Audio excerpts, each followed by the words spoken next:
You ever seen a grown woman in pearls try to steal the sun? Because that's pretty much how my summer kicked off. Texas heat melting the road, my fridge humming like a jet engine, and a whole neighborhood turning their sweaty, desperate eyes straight at my house. I mean, you can't make this up while the rest of Hilltop Ridge baked in darkness. My place glowed like the last lifeboat on the Titanic. Yeah, that happened. See, I'm Ronnie Wells, off-grid engineer, stubborn to a fault, and the only guy for miles with lights on when the grid fails. I built my own little fortress out here, solar panels tough enough to laugh at hail, triple Tesla power walls, diesel, backup, every wire and permit exactly where it should be. You know what I mean? I played by the rules. Problem is, not everybody likes watching you win, especially when you're winning alone. That Monday, it was like the apocalypse on Facebook. Neighbors posting photos of spoiled chicken cussing out the power company, and then there's my name over and over. Maybe Ronnie Wells could share some of that extra power, one neighbor grumbled. Another accused me of hoarding energy like some kind of Bond villain. I snorted into my coffee hoarding lady, I built this thing with my own two hands. Cue the first knock at my gate. Clipboard guy in a golf shirt, looking sweaty and nervous. And behind him, the queen herself, Karen Stan, Hope, HOA president, sun hat, pearls, and that look that says she's about to give a TED talk on moral superiority. Mr. Wells. She starts, we're facing a community emergency. Our HOA board voted unanimously for you to share your power system temporarily, of course. I nearly choked on my laugh. You want to plug into my house, like run an extension cord across the street. She gives me that tight-lipped smile like I'm a toddler who just ate glue. You live adjacent to our development. The HOA charter allows resource sharing in emergencies. It's only fair. I leaned on my fence and said, "Ma'am, my house isn't in your HOA. Never has been.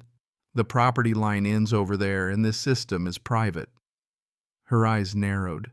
"Your refusal could endanger neighbors. I'll be contacting the Public Utilities Commission." "Be my guest," I told her. "Just be sure to mention you're trying to commandeer a private off-grid system."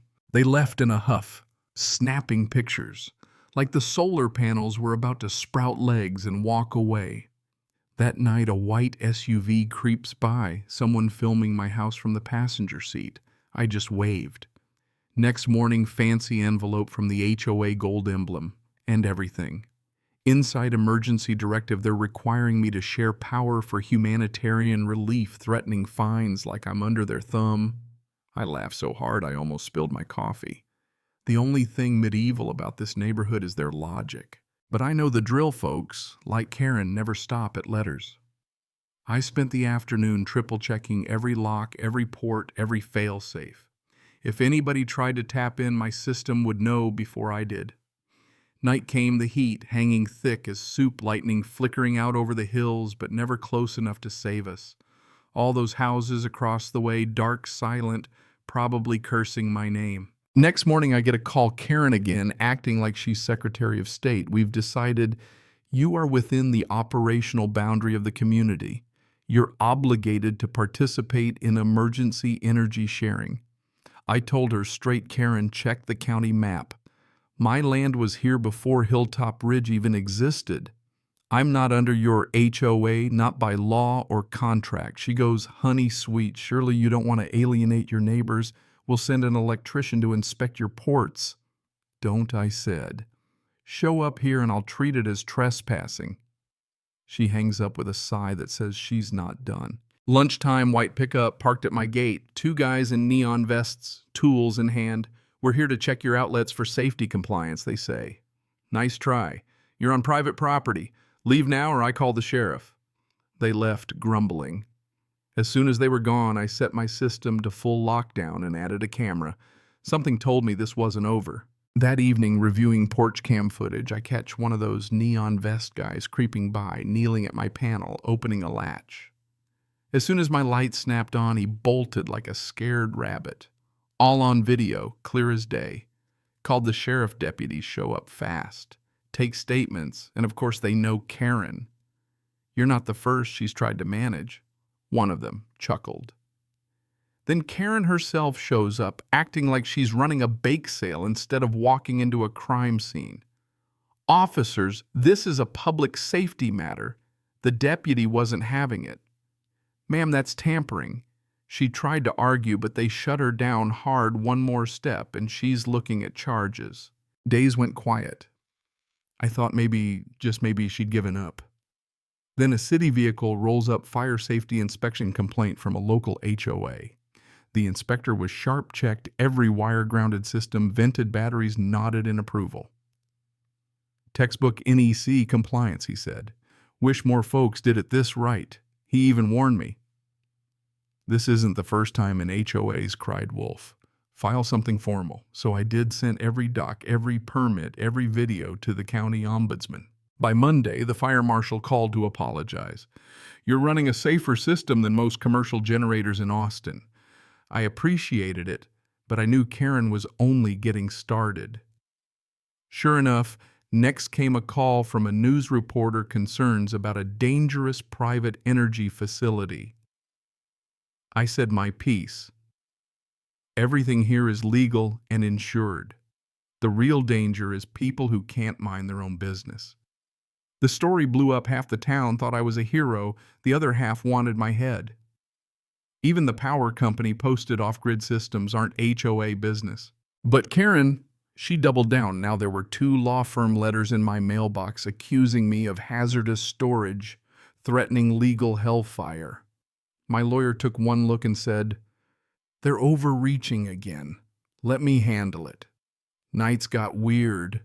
Motion light snapping on someone pacing my fence with a flashlight too tall for a kid, too bold for a prank. I just left the lights on all night. Then just past midnight, my Powerwall app goes nuts. External load detected, way higher than anything I'm running. I grab a flashlight, head outside, and spot a patch of freshly dug dirt by my fence. Someone's buried a thick cable spliced into my garden outlet, running straight under the fence toward the neighbor's yard. They were literally stealing my power. Instead of yanking the cable, I ran a diagnostic, ramped up the system until the load triggered a surge. A second later, pop lights out across the street, faint smoke curling from a neighbor's garage. Sheriff's office rolled in fast, deputy's fire truck, the works. Showed them the cable, the footage, the logs. Neighbor whose garage smoked out kept muttering. It was all Karen's idea. Karen stormed up in her robe, yelling about sabotage and mutual aid. The deputies weren't buying it. "Ma'am, we've got video of trespassing and theft." She tried twisting it. It was for the children, but the law didn't care. Fire crew said the wiring could have burned down half the block if I hadn't caught it. Next thing you know, my footage leaks online, night vision clips, buried cables, Karen shrieking at the cops. The story goes viral. Strangers offer me beer generator parts, even marriage proposals. Amanda Rivera, my old energy law contact, calls me. "You ready to sue somebody?" "Born ready," I told her. She reviewed everything, came back with fire in her eyes. "We'll file for defamation, property, interference, tampering, and get a restraining order." By that afternoon, legal papers were flying. I recorded a calm statement for the news. My home is private, safe, and legal. Trespassing incidents are under investigation. Suddenly, the comments turned, folks defending me, even anonymous HOA members admitting Karen was out of control. One brave soul leaked HOA emails and meeting minutes plans to neutralize non-compliant residents' threats, fake energy access agreements with my forged signature. It was a mess. Sheriff calls DA's office is looking at fraud, tampering, conspiracy. Karen forged paperwork, tried to justify theft. News vans set up shop on the curb. Karen ducks the cameras, claiming she's being persecuted for community safety. Amanda slaps her with a cease and desist. Then one morning, a tired board member named Blake knocks at my gate, hands me a thumb drive. "She's hiding stuff from everyone. Maybe this'll help." Inside emails, forged docs, instructions for secret cable installations, my name signed on things I never saw. Amanda took it straight to the DA. By week's end, deputies raided the HOA office, hauling out boxes and computers. Local news aired the story: HOA president faces conspiracy, forgery, and critical infrastructure charges. Karen went on TV calling it all fake right up until detectives showed up at her door with a warrant. My camera caught it all, her arms crossed, still arguing as they read her rights. Court felt surreal, me sitting across from Karen, her smile gone, just that nervous little twitch. DA laid out the case: trespassing, tampering, forgery, conspiracy. Amanda played the footage of the cable popping the fake signatures, the buried cable operation. HOA board members broke down, admitted they dug trenches, signed petitions under threat. The judge didn't need long. Guilty on every count. The HOA dissolved, Karen barred from ever running a neighborhood again. I didn't celebrate, just let relief wash over me. All I ever wanted was to be left alone. Maybe now people would remember that private property means something. By nightfall, local news called me the solar sheriff. Neighbors stopped by, thanked me for standing up. One brought cookies, whispered, she threatened to fine us if we didn't sign.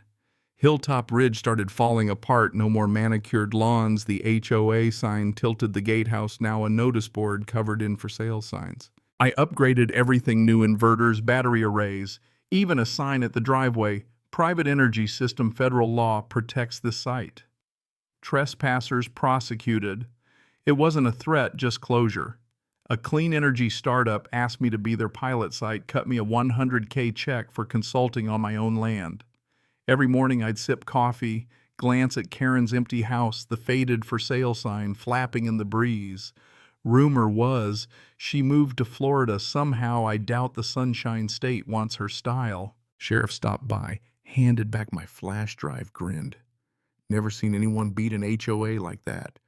You made history. I laughed, didn't set out to, just wanted peace. Funny thing, he said, people who mind their own business teach the best lessons. When he drove off, cicadas buzzed, my batteries hummed, and for the first time in months it felt like home. Not a battleground, not a cautionary tale, just mine. A week later, another storm knocked out the grid again. I watched the whole neighborhood plunge into darkness, my house shining warm and steady through the rain. Maybe, just maybe, folks watching from the shadows understood independence isn't selfishness, it's survival. So tell me, what would you have done, shared your power, or defended your ground? Drop your wildest HOA stories or thoughts on what real justice looks like in the comments. And hey, if you believe in standing your ground, don't forget to like, subscribe, and share. Because sometimes the brightest thing you can do is refuse to let anyone dim your light.